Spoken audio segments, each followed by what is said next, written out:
مال اور بیٹے تو دنیا کی زندگی کی رونق و زینت ہیں، اور نیکیاں جو باقی رہنے والی ہیں وہ ثواب کے لحاظ سے تمہارے پروردگار کے ہاں بہت اچھی اور امید کے لحاظ سے بہت بہتر ہیں۔ اور جس دن ہم پہاڑوں کو چلائیں گے اور تم زمین کو صاف میدان دیکھو گے اور ان لوگوں کو ہم جمع کر لیں گے تو ان میں سے کسی کو بھی نہیں چھوڑیں گے،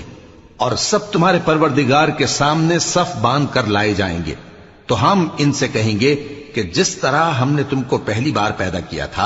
اسی طرح آج تم ہمارے سامنے آئے، لیکن تم نے تو یہ خیال کر رکھا تھا کہ ہم نے تمہارے لیے قیامت کا کوئی وقت مقرر ہی نہیں کیا، اور اعمال کی کتاب کھول کر رکھی جائے گی تو تم گناہگاروں کو دیکھو گے کہ جو کچھ اس میں لکھا ہوگا اس سے ڈر رہے ہوں گے، اور کہیں گے ہائے شامت، یہ کیسی کتاب ہے کہ نہ چھوٹی بات کو چھوڑتی ہے نہ بڑی کو، کوئی بات بھی نہیں مگر اسے لکھ رکھا ہے،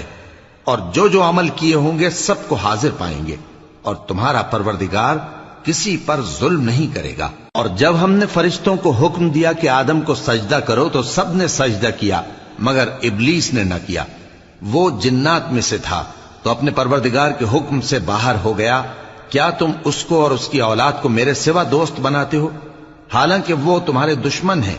اور شیطان کی دوستی ظالموں کے لیے اللہ کی دوستی کا برا بدل ہے۔ میں نے ان کو نہ تو آسمانوں اور زمین کے پیدا کرنے کے وقت بلایا تھا اور نہ خود ان کے پیدا کرنے کے وقت، اور میں ایسا نہ تھا کہ گمراہ کرنے والوں کو مددگار بناتا۔ اور جس دن اللہ فرمائے گا کہ اب میرے شریکوں کو جن کی نسبت تم معبود ہونے کا گمان رکھتے تھے بلاؤ، تو وہ ان کو بلائیں گے مگر وہ ان کو کچھ جواب نہ دیں گے،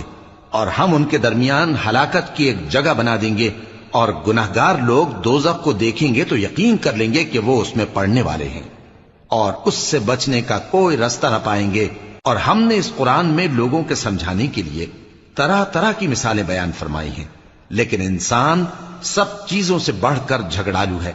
اور لوگوں کے پاس جب ہدایت آ گئی تو ان کو کس چیز نے منع کیا کہ ایمان لائیں اور اپنے پروردگار سے بخشش مانگیں، بجز اس کے کہ اس بات کے منتظر ہوں کہ انہیں بھی پہلوں کا سا معاملہ پیش آئے یا ان پر عذاب سامنے سے آ جائے۔ اور ہم جو پیغمبروں کو بھیجا کرتے ہیں تو صرف اس لیے کہ لوگوں کو اللہ کی نعمتوں کی خوشخبریاں سنائیں